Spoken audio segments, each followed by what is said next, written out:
Óli, hvað það svona helsta sem þú vilt taka úr þessum leik á móti Svíum? Já, inn í leikinn á morgun, þetta strembimót.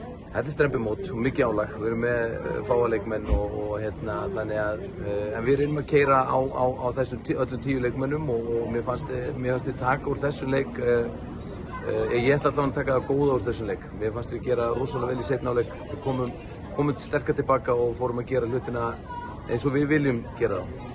Fyrri hálfleikurinn hins vegar var svona, hann var erfiður. Við vorum einhvern veginn yfirspenntar, vorum að stytta okkur leiðir varnarlega og bara leiðum að stytta sér einhver leið hér, þá erum manni refsað eins og sást í fyrri hálfleik. Þannig að við lærum af þessu og við mætum tilbúnar í leikinn á morgun held ég. Tyrkir á morgun, það ekki mikið hvíld á milli leikja, en svona, hvert svona það helsta sem þú ætlar að stefna þig að?